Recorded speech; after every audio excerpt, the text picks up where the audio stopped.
is David Astle on ABC Radio. Four-wheel driving. Look, it's a sport that has become bigger and bigger as we do seek to kind of push our boundaries, get beyond the fringes of suburbia and explore this incredible country around us, or maybe other parts of the world.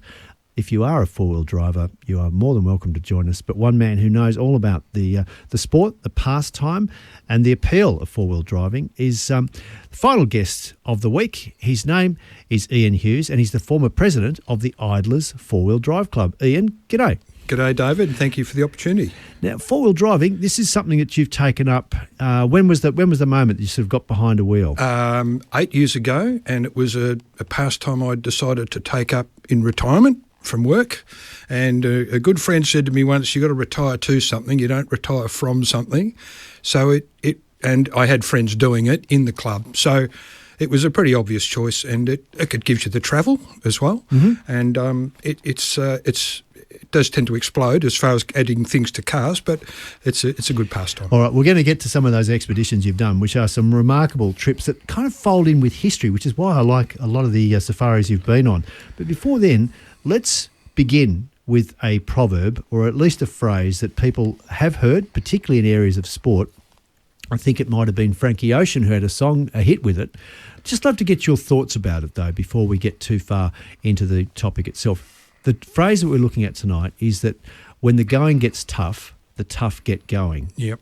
Now, what's that mean to you as a bloke who enjoys four-wheel driving? Well, the going can certainly get tough, that's for sure, and not always expected. Mm-hmm. It can be a bit of a surprise because the nature of what we do, and we're probably talking a lot about the Victorian high country as a good example, where you can be on a track and you could go around a corner and what you thought was there is not, and the tracks can change too with weather, as they have over the last few years. So, yeah, when the going gets tough, you've I've got an addition to that thing, but we might put that to later. But right. You just need to know what you're doing, and it's experience, and it does get tough. And how do you keep an eye on track conditions?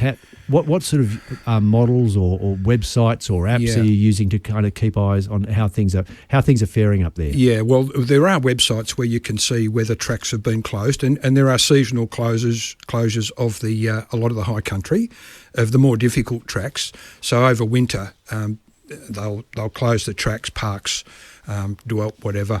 They'll close the tracks down so that cars are not damaging them, particularly when it's wet. And so there's a good resource there. But it's also, all the tracks are graded. They can be a bit like ski runs, green, blue, mm-hmm. black, double black. They're not marked as such when you start off on them, but we'll put up a trip and we'll say it's a black trip or whatever. So there's some pre-knowledge of what you're running into. We'll look at the terrain for a moment, but the option of joining a club versus sort of doing it solo or with friends or something, what's the benefit of being part of a club? Well, I think you take my case. When I started in 2000, I bought the four-wheel drive in 2015, and I did still work for a couple of years, but then retired. I knew nothing about it. I was just like most people, driving around the suburbs, going on holidays. Yeah. And from that point of view, the club, you're going out with people, so you're not on your own if you do get into trouble. And it's just a learning. The knowledge of the people that are doing it passes on. And as a club, we have a sort of a vehicle awareness session as well. So it's I won't use the word training so much as it's a exercise where people are getting experience with other people who know what they're doing, and that passes down. The club we are talking about, if you'd like to know a little more, and I'll say this at the end of the chat, is called Iders, Idlers 4, and that's the number 4, WD Club, Iders Four-Wheel Drive Club, which Ian Hughes, my guest, is the former president of that club and has stepped forward very gamely after Doug shrugged and stepped to one side. Here is Ian. We are talking about four-wheel drive. We're talking about the tough get going, but we're also talking about the pleasures and the challenges of four-wheel driving. Let's look at a bit of the terrain before we take a couple of trips with you, Ian.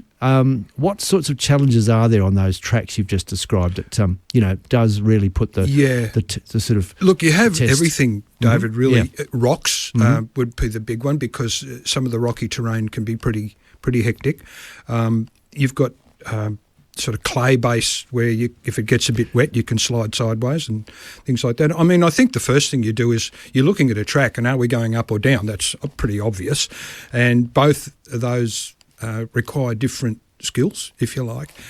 So downhill, which is the more difficult of the two? I think downhill. Yeah. Yeah. The car can get a little bit more out of control. You're kind of riding the brake and you're not powering up the car.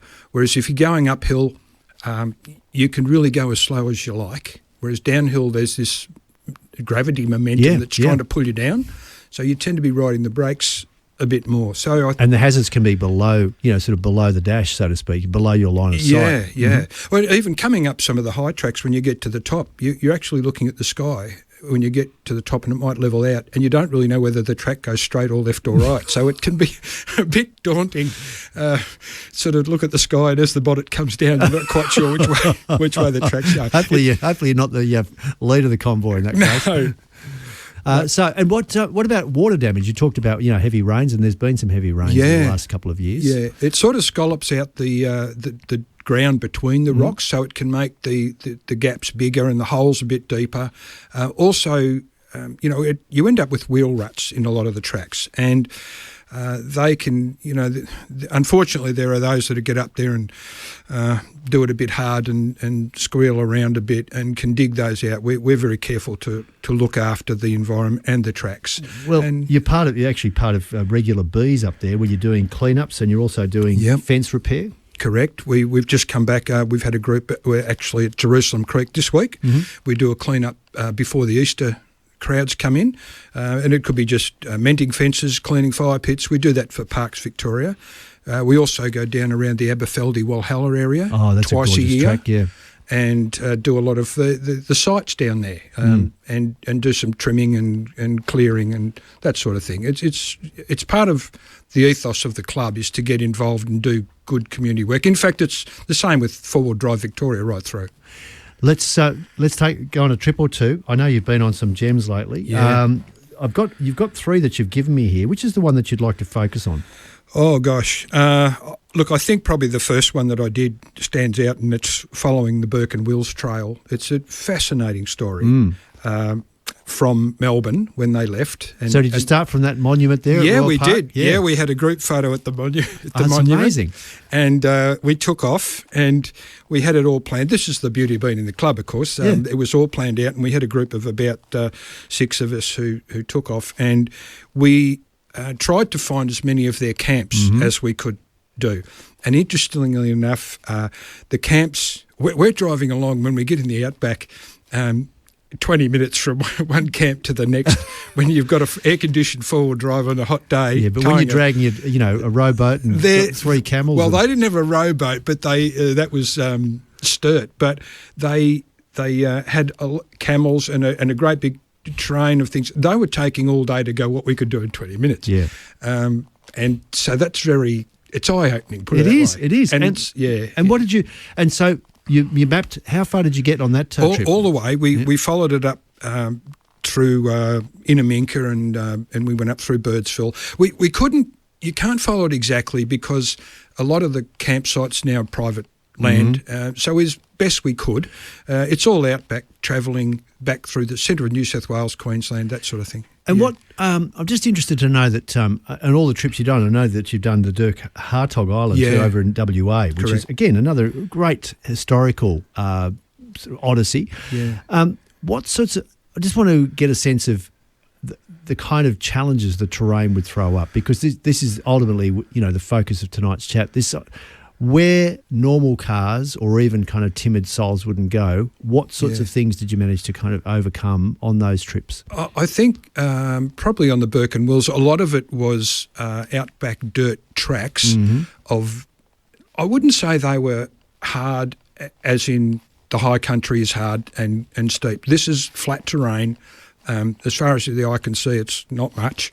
But there were parts of it, again, where it's rain affected. In fact, it rained in Birdsville when we were there and we couldn't get out to Big Red because they closed the road. So it's mainly, it's the water that's the problem. And now, of course, there's a lot of water come down in the last year or two, the Channel Country, and there's a lot of those roads that are closed because of the rain. It's quarter to 10. My guest is Ian Hughes. He used to head up the Iders Four-Wheel Drive Club, which is there online.org.au. We are celebrating the sport of four-wheel driving. Is that the right word, Ian? Sport? Pastime, I think. Pastime is probably a better word. Yeah. Yep. Hobby, if you like. And have you managed to kind of spread the love? I know that when retirement beckons, others look at cycling or golf, but have you managed to corrupt others yes. that four-wheel drive is the pastime to as look I at? was by friends and look at it longingly, and we've got relatives now joined the club, and look, we are getting new people all the time as well, but I suppose it's not for everybody, and it's an outlay when you've got to get the car, and then you keep outlaying money to add on to it. Are you a practical man in terms of would you know how to fix a car even before you got involved with the Iders? No. I'm the same. Mechanically, that's why I like to be in a group. And quite often we'll have people in the group who are mechanics, and we've got a lot of talent in the club. But having said that, there's an expectation. We're not a paid tag-along where everything's found for you. Everyone's supposed to be self-sufficient to a point. But at the same time, you're in a group and you can get help if you need it. What skills do you bring to the table, Ian?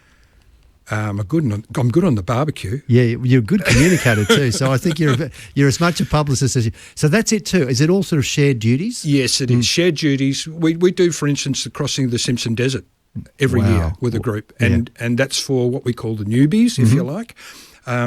And everything there's shared, even from digging the toilet pit. So, So what's the next adventure? What are you looking forward to do? In wintertime. We've got one coming up. There's quite a few trips from the club going out. A lot of them this year. We're going up through Northern Territory and across through Western Australia. We'll end up. We're starting at Cooper Pedy, going up through Uluru, out through the middle of the Northern Territory and across to Western Australia, finishing up around Broome or 80 Mile Beach. Marble Bar, probably the last one. And people listening, are they thinking, well, what about a +1? If you're a mate, or how would you get involved? If you want to kind of see what it's like rather than committing to club membership, is that possible? Yeah, of course. We get a lot of new members, and we're very welcoming of new people. They can come along to the meetings. They can come along to a camp. We have where visitors can come to a camp. And look, it's not all outback like I've been talking about. We do a lot around Victoria, even base camps. We do have caravans. So it's a four-wheel drive club, but we like a bit of luxury.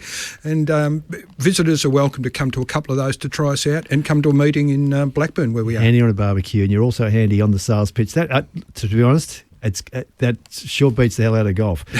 If you'd like to know more, Iders Four-Wheel Drive Club is the club that Ian represents. That's Iders, IDLERS, 4 WD club.org.au. It's got all the details you there if you want to know a bit more about the pastime, not the sport.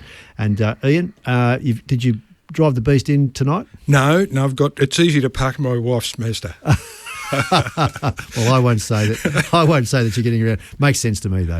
Who needs those four-wheel drives in the big city? But it makes sense when you are out in that rough stuff. And now, let's wheel back, shall we? Yep. This is where you get a chance. You've got the magic pencil in your hand. The saying is, when the going gets tough, the tough get going. How would you like to revise that to make it more accurate by your experience? In our case, David, I'd say when the going gets tough, you need to have your wits about you. Yeah. And that's pretty much it. And some smart people, and maybe the odd mechanic. You've got to keep the wits. And I guess sometimes the tough is just too tough, and the going doesn't get. Oh yeah, we've turned around before. You got to do that.